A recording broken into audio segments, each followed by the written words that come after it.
Let's go.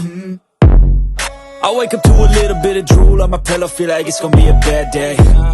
Yeah, I'm tired of shit, and the coffee ain't hit yet, damn ain't. No one expected a quiet, private test at Misano to shake the foundations of Yamaha's biggest project in a decade. The V4 prototype had been hiding behind closed gates, shielded from cameras and outside speculation. But when two of the sport's most aggressive riders, Toprak Razgatlioglu and Jack Miller, finally rolled out of pit lane, everything inside the paddock shifted. What looked like a routine development day quickly turned into something far more revealing. Their contrasting styles, their unspoken tension, and the brutally honest data they produced would redefine Yamaha's future. Yet what unfolded that week went beyond testing parts. It exposed the truth about a project that could reshape next season's championship, and no one inside that garage was prepared for the storm that was coming. What was supposed to be a peaceful day of laps turned into the most closely watched moment Yamaha had created all year. Engineers whispered quietly along the pit wall as the V4 engine came to life, a deeper and harder note echoing through the empty circuit. Misano was close to the public, yet insiders seemed to know something important was happening. This was the first time Toprak and Miller would ride the same prototype on the same day, under identical conditions. Yamaha wanted contrast. They wanted brutal honesty. They wanted a head-to-head comparison so raw that any weakness in the bike would be exposed instantly. And it didn't take long. Telemetry screens lit up with data so different that arguments began almost immediately. Toprak's braking graphs spiked into zones the simulation team didn't even predict. Miller's throttle traces exposed sudden torque inconsistencies on corner exit. The garage felt a rising tension as the team realized these two riders would force them into decisions they had avoided for months. Yet they had no idea how quickly this pairing would reveal something even bigger. Behind Toprak's calm expression that morning, there was a weight he didn't show. Ever since joining the MotoGP project, whispers followed him about whether Yamaha's new era was being built around him. His braking wasn't just aggressive, it was extreme, demanding front-end precision few bikes could tolerate. Yamaha's new aero package with its longer, thinner wings was designed to support that violence. But expectations were towering. Toprak's rise from World SBK champion to one of MotoGP's most fearless brakers had never been easy. And now, his identity was being measured in millimeters of carbon fiber and lines of telemetry. Even during the early laps, his corner entry loads reached values the engineers had never seen.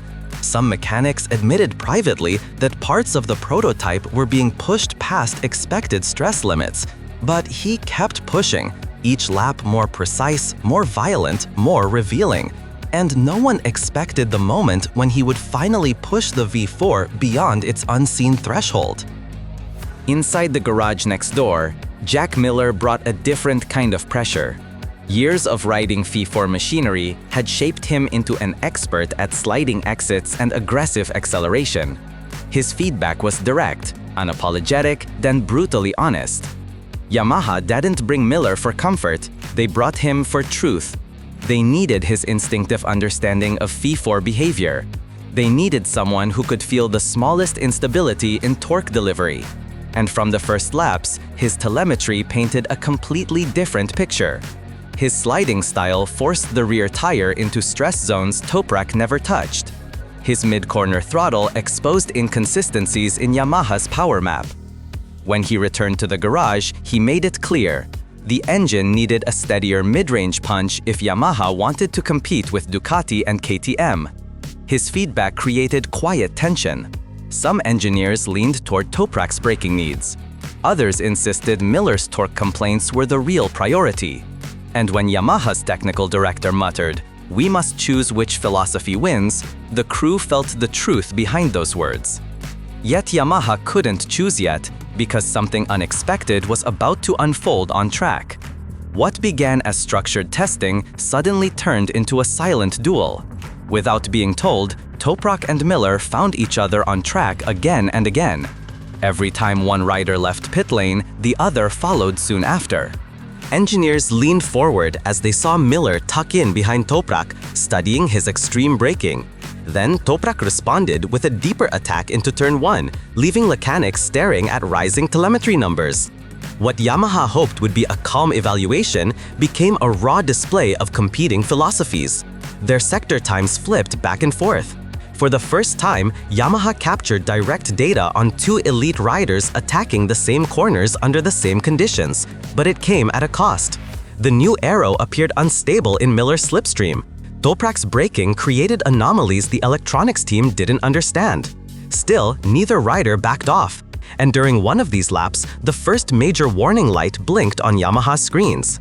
The new aero package wasn't just another upgrade, it became the center of every discussion. Yamaha introduced a more aggressive wing structure, reshaped side fairings, and a redesigned airflow system meant to glue the front tire to the asphalt. On paper, it promised stability for Toprak while maintaining the agility Miller needed. But during the duel, cracks appeared. Toprak praised the aero on corner entry.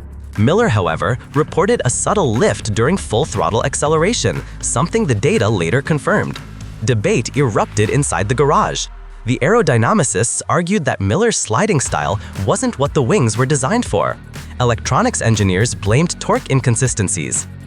Chassis experts believe neither group was addressing the real issue: unpredictable load distribution.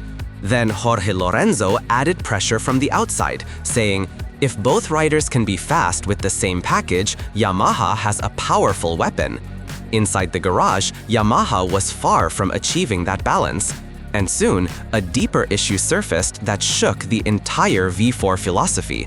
Behind closed doors, the real confrontation wasn't happening on the circuit. It was erupting around laptop screens. The data was not just different, it was contradictory. Toprak's braking showed staggering stability but unpredictable mid-corner behavior. Miller's acceleration showed strong potential but inconsistent torque feel. As laps accumulated, disagreements intensified.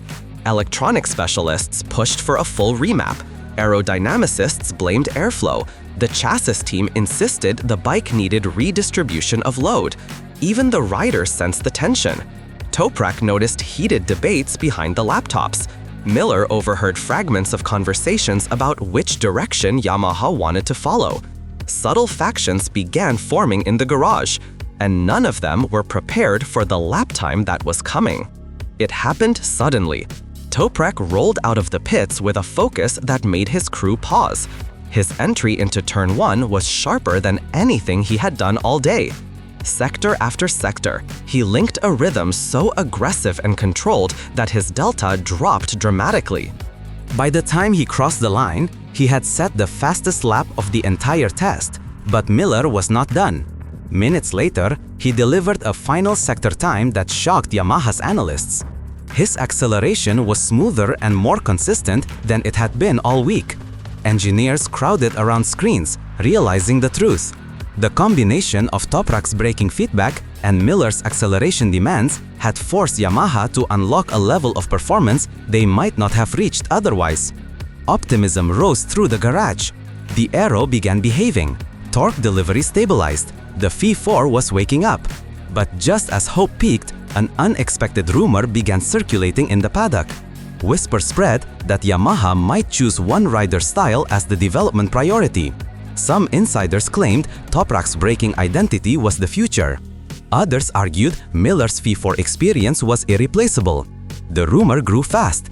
Other teams noticed. Riders heard pieces of it. Inside the garage, subtle tension formed as people quietly wondered who Yamaha truly favored. Toprak felt the shift in atmosphere. Miller sensed it when he overheard comments about long-term planning. Yamaha refused to reveal anything, but everyone understood the implication. The next laps could influence the V4's future identity. And that rumors set the stage for a final moment that caught both riders off guard. The final session focused on long-run consistency. Toprak immediately showed unmatched rhythm in braking stability, stringing near identical laps. Miller's exits grew cleaner with each adjustment, proving the aero modifications were finally supporting his power delivery. In the data room, engineers watched something surprising unfold. The V4 no longer favored one style over the other. Instead, improvements shaped by both riders were merging into a balanced machine. Quietly, Yamaha realized the blueprint of the future had been created by the combination of their opposite strengths. But they didn't tell the riders. Not yet, not with rumors still swirling and decisions still unannounced. When the engines finally stopped and the sun lowered behind the Misano paddock, the real picture became clear. Yamaha ended the test with more progress than expected and more unanswered questions than before. The V4 had taken a major leap forward, aero stability improved, torque control stabilized, and what shocked the engineers most was how the contrasting feedback from Toprak and Miller worked together. Toprak exposed weaknesses in front-end behavior. Miller highlighted flaws in acceleration and torque mapping. Together, without meaning to, they shaped the identity of Yamaha's next generation. Lorenzo's analysis echoes in the paddock. If both are fast with the same package, Yamaha may have found its turning point. As riders packed up, there were no celebrations. Only a quiet understanding that their silent duel had changed the future of the V4 project, and possibly the direction of next season's championship.